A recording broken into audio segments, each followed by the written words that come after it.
الحمد لله وحده لا شريك له ونحن له مسلمون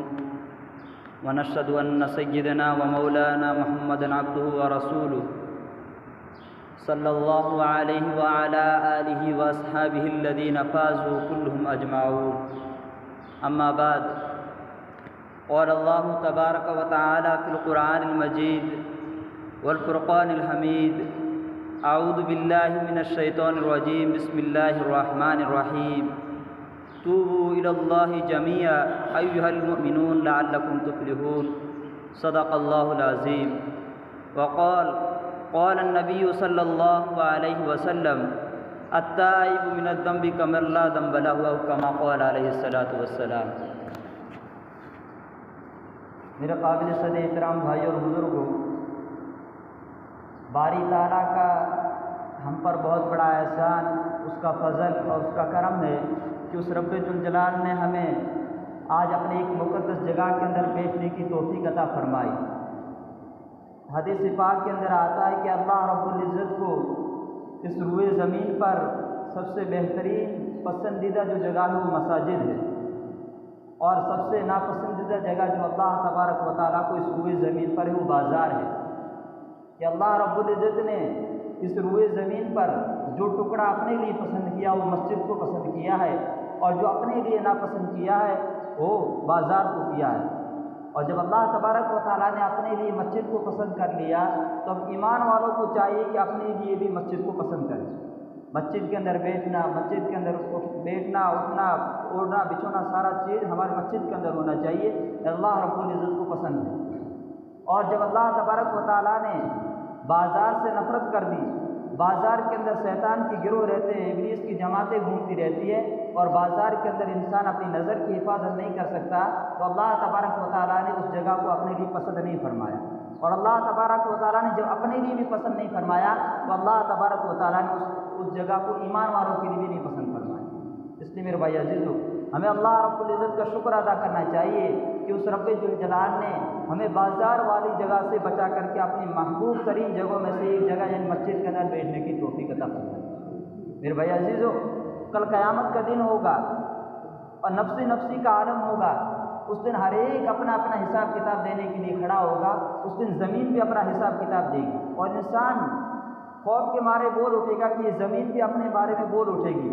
اور اس زمین پر اگر ہم نے اچھائی کا کام کیا ہے تو وہ زمین اچھائی کے بارے میں گواہ دے گی، اور اگر اسی زمین پر ہم نے چوری کی ہے، زناکاری کی ہے، ڈاکہ زنی کی ہے تو وہی زمین ہمارے خلاف ہو جائے گی. اور انسان اس دن سوچے گا کہ اس زمین کو کیا ہو گیا. تو میرے بھائی عزیز، جس ٹکڑے پر ہم بیٹھے وہ ٹکڑا ہمارے بارے میں کل قیامت کے دن گواہ دے گا. اگر ہم اس ٹکڑے پر اچھا کام کیا ہے، اللہ کو راضی کیا ہے، اللہ کی عبادت کی ہے، تو وہ ٹکڑا کل قیامت کے دن ہمیں جنت کے اندر پہنچانے کے لیے تیار ہو جائے گا. اور اگر اسی روئے زمین کے ٹکڑے پر ہم نے اللہ کو ناراض کیا ہے، اللہ کے احکام کو ٹکرایا، اللہ کے بندوں کو تکلیف دی ہے، تو وہی ٹکڑا کل قیامت کے دن ہمیں جنت کی بجائے جہنم کے اندر پھینک دے. تو میرے بھائی عزیزو، زمین ہمیشہ یہ بے نمازی سے کامتی رہتی ہے. ہم آپ سنتے ہیں، علماء اکرام سناتے رہتے ہیں کہ حضرت عمر فاروق رضی اللہ تعالیٰ عنہ کا زمانہ تھا. ایک بڑھیا تھی، تیل کا کٹورا لے کر کے جا رہی تھی، اور کہ ٹھوکر آئے اور تیل اپنے ہاتھ سے چھوٹ کر کے وہ کٹورا ٹوٹ گیا اور تیل زمین میں چوس لیا. حضرت عمر فاروق رضی اللہ تعالیٰ عنہ کے دربار کے اندر حاضر ہوئی اور کہا کہ اگر آپ حق کے ساتھ فیصلہ کرنے والے ہیں اور آپ بادشاہ وقت کے خلیفہ ہیں تو میرا وہ تیل واپس کرائیے. اب ہم سوچتے ہیں، بڑا سوچنے کا مقام ہے کہ تیل زمین کیسے جب چوس لے تو واپس کیسے کرے گی. لیکن حضرت عمر فاروق رضی اللہ تعالیٰ عنہ نے اس عورت کو اور اس بڑھیا کو ایک چٹھی لکھ کر کے دی اور کہا کہ اگر زمین تیرا تیل واپس کر دے تو تو اپنا راستہ پکڑ لینا، اور اگر واپس نہ کرے تو پھر ہمارے دربار میں واپس آنا.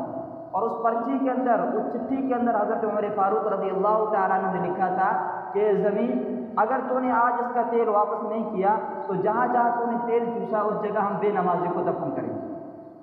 میرے بھائی عزیز، آج زمین کام تھی بے نمازی سے. آج اللہ معاف فرمائے ہماری نمازوں کے کیا حال ہے. اس لیے میرے بھائی عزیزو، ابھی چند دن پہلے ہمارے اندر ایک خوشیوں کی لہر دوڑ رہی تھی کہ ہم اللہ کو منانے کے لیے اللہ کے در پر پڑے ہوئے تھے. ہم دن بھر نہ کچھ کھا سکتے تھے نہ کچھ پی سکتے تھے، کیونکہ اللہ رب العزت نے ہمیں ایک مہینہ دیا تھا جو خوشیوں والا مہینہ تھا.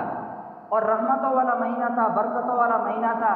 اور اس مہینے کے اندر اللہ تبارک و تعالیٰ نے اپنے بندوں کو جہنم کی آگ سے آزاد فرما کر اس کے لیے جنت کا فیصلہ کیا تھا، یعنی ماہ مبارک ہمیں عطا کیا تھا۔ اور اب ہم پر مایوسی آ گئی کہ نہ جانے اگلا رمضان ہمیں نصیب ہوگا یا نہیں ہوگا۔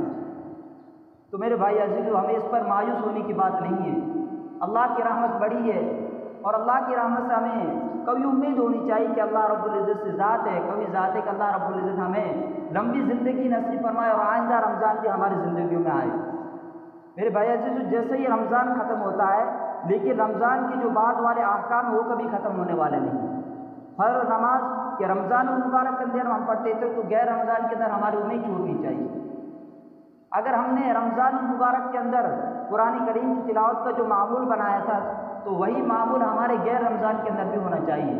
حکیم الامت حضرت مولانا ناصر علی تھانوی رحمۃ اللہ علیہ اپنی کتاب کے اندر لکھتے ہیں کہ جو شخص رمضان المبارک کے مہینے کو گزارتا ہے اس کو چاہیے کہ اسی طریقے سے باقی جو 11 مہینے آتے ہیں اس مہینوں کو بھی اسی طریقے سے گزارے۔ میرے بھائی عزیز، ہم ایک کپڑا خریدنے جاتے ہیں اور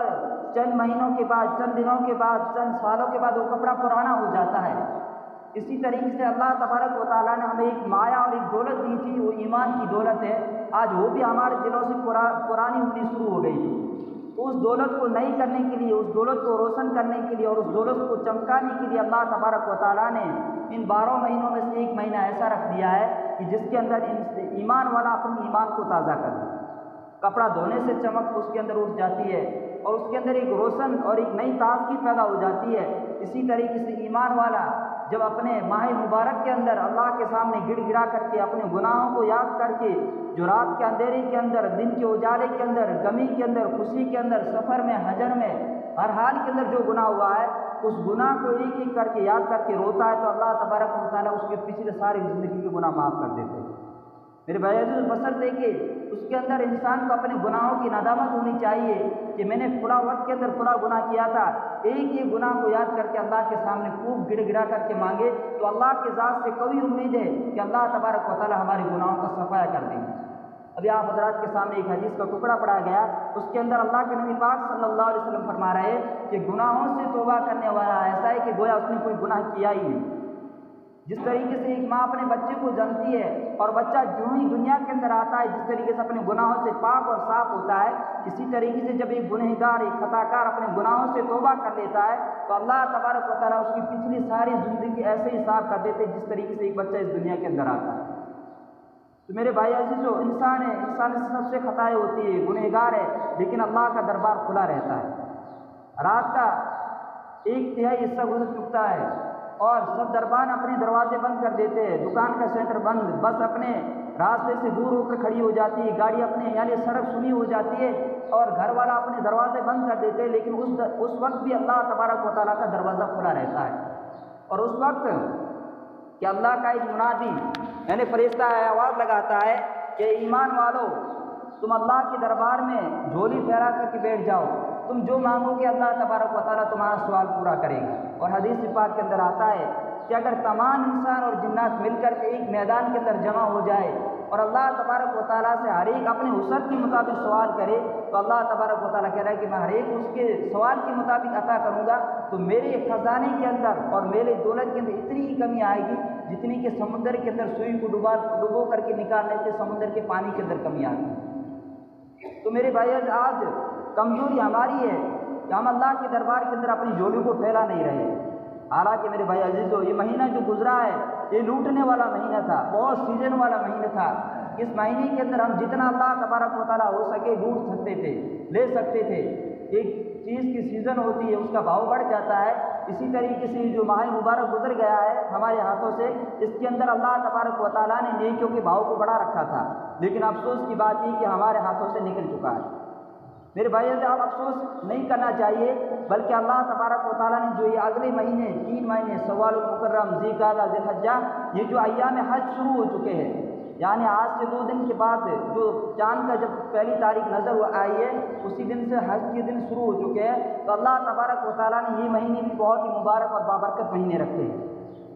حدیث پاک کے اندر آتا ہے، حضرت ابو ایوب انصاری رضی اللہ تعالیٰ عنہ حدیث کے راوی ہے، مسلم شریف کی حدیث ہے، فرماتے ہیں کہ جو بندہ اس ماہ مبارک کے اندر یعنی شوال المقرر کے اندر 6 روزے رکھ لیتا ہے تو اس کے گویا کہ پورے سال یعنی 12 مہینے اس نے روزے رکھے اتنا ثواب ملتا ہے۔ لیکن علماء نے اس حدیث کی تصریح کرتے ہوئے اس کے اندر ایک قید لگا دی ہے کہ اس بندے کو چاہیے کہ پہلے اپنے فرض نماز کو فرض روزے پورے مکمل رکھے، اس کے بعد یہ نفل روزے رکھے تو اس کی یہ فضیلت ہے۔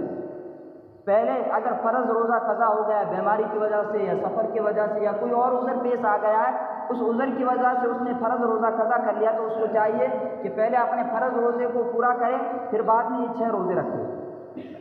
اور کہ آج کل ہمارے لوگوں کے اندر غلط بات مشہور ہو گئی کہ یہ روزے مسلسل رکھے جاتے ہیں، بلکہ حدیث کی جب تصریح ہم دیکھتے ہیں علماء کے اقوال ہم جب دیکھتے ہیں تو اس سے یہ بات پتہ چلتی ہے کہ یہ روزے مسلسل رکھنے کے نہیں ہیں، بلکہ پورے ماہ مبارک کے اندر یہ جو ابھی مہینہ چل رہا ہے اس مہینے کے اندر جب چاہے 6 روزے رکھ لے تو اللہ تبارک و تعالیٰ اس کو بھی وہی ثواب دے گا جو پورے 12 مہینے روزے رکھنے کے ثواب ہوتے ہیں، یعنی اس کے اندر مسلسل کے قید نہیں ہے۔ اس لیے میرے بھائی عزیزو یہ مہینہ بہت ہی مبارک اور بابرکت مہینہ چل رہا ہے، ہمیں اس مہینے کے اندر بھی اللہ تبارک و تعالیٰ سے خوب رو کر کے اپنے گناہوں کو معاف کرانا ہے۔ اور اس حدیث کی تصریح کرتے ہوئے آگے چل کے بھی فرمایا ہے کہ اس مہینے کے روزے جو شوال کے مسلسل ہر سال جو بندے روزے رکھتے ہیں گویا کہ وہ پوری زندگی روزے رکھنے والوں کے اندر شمار ہوتے ہیں۔ تو میرے بھائی عزیزو یہ بہت ہی مبارک مہینہ چل رہا ہے شوال، اور اس کے بعد کہ ایام قربانی اور ایام حج کے دن شروع ہونے والے ہیں، تو اسلامی مہینہ ایک سے ایک بڑھ کر کے ہے۔ اس کے بعد ماہ محرم شروع ہو جائے گا، ربیع الاول، ربیع الثانی، رجب، شعبان، یعنی پھر رمضان کا مہینہ آ جائے گا لیکن ہمیں پتہ تک نہیں چلے گا۔ اور کیا آج ہمارے بھائیوں کو یہ بھی معلوم نہیں کہ اسلامی مہینوں کے نام کیا ہے؟ میرے بھائی 11 مہینے ایسے جس کے نام اللہ تبارک و تعالیٰ نے فرشتوں کے ذریعے سے رکھایا، لیکن جو ابھی ماہ مبارک چند دن پہلے یہ جو ختم ہوا ہے ماہ مبارک یعنی رمضان المبارک، اس کا نام خود اللہ تبارک و تعالیٰ نے رکھا ہے۔ ابھی آپ حضرات کے سامنے واضح کیا گیا کہ جس طریقے سے ہمارا ایمان کمزور ہو جاتا ہے، پرانا ہو جاتا ہے، اس کو نیا اور تازہ کیا جاتا ہے۔ صحابہ اکرام رضوان اللہ تعالیٰ اجمعین نے آپ صلی اللہ علیہ وسلم سے عرض کیا کہ یا نبی اللہ، یا رسول اللہ، کہ ہم اپنی ایمان کو کس طریقے سے تازہ کریں؟ اللہ کے نبی صلی اللہ علیہ وسلم نے فرمایا کہ تم کلمے کو کثرت سے کہا کرو، یعنی اپنے کلمے کو جب کثرت سے کہا کریں گی تو دل کے اندر اللہ کی بڑائی آئے گی۔ جس دل کے اندر اللہ کا ذکر ہوتا ہے وہ دل ویران نہیں بلکہ وہ دل آباد ہے،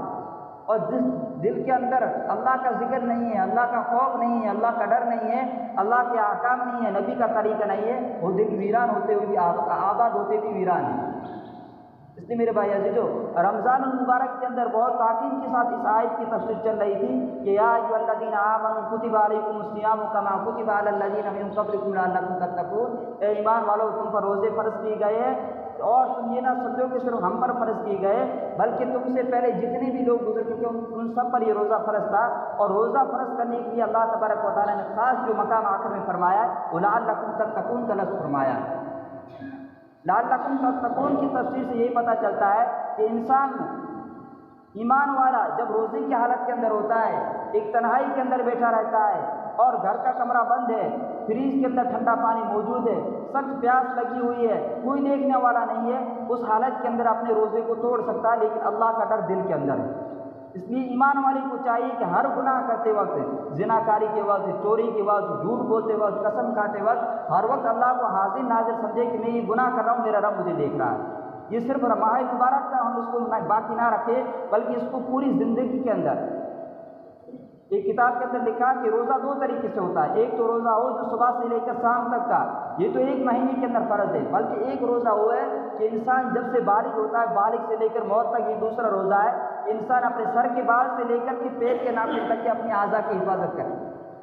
جو انسان اپنے سر کے بال سے لے کر پیر کے ناخن تک اپنی حفاظت کر لیتا ہے، اپنی زندگی کے روح کو اللہ کے احکام کے مطابق اور نبی کے بتائے ہوئے طریقے کے مطابق لا کر کے کھڑا کر دیتا ہے، تو اللہ تبارک و تعالیٰ نے اس کے لیے ایسی ایسی نعمتیں تیار کر رکھی ہے جو آج تک نہ کسی کان نے سنی، نہ کسی آنکھ نے دیکھی، نہ کسی کی دماغ کے اندر اس کا تصور گزرا۔ اس لیے میرے بھائی عزیزو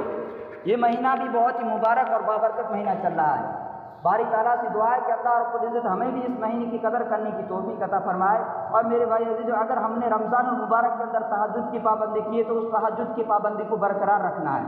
اگر ہم نے رمضان المبارک کے اندر چاشت کی نماز پڑھی ہے، اشراق کی نماز پڑھی، تو اس کو بھی برقرار رکھنا ہے، اب اس کو وہیں تک باقی نہیں رکھنا ہے۔ اسی طریقے سے اگر ہم نے رمضان المبارک کے اندر اوابین کی نماز پڑھی تو اس کو بھی برقرار رکھنا ہے۔ اسی طریقے سے اگر ہم نے رمضان المبارک کے اندر قرآن کریم کی تلاوت خوب کثرت سے کی ہے تو اب چاہیے کہ غیر حفاظ کے لیے روزانہ کا ایک پارہ لازمی پکڑ لیں۔ اگر ہم نے اس طریقے سے کرتے رہے تو ہماری زندگی کا رخ خود بخود ہم پلٹ لیں گے۔ اس لیے میرے بھائی اللہ تعالیٰ سے دعا ہے کہ اللہ رب العزت ہمیں اس ماہ مبارک کی قدر کرنے کی توفیق عطا فرمائے۔ Thanks for watching. Don't forget to like, comment, share and subscribe to Al Wahid channel.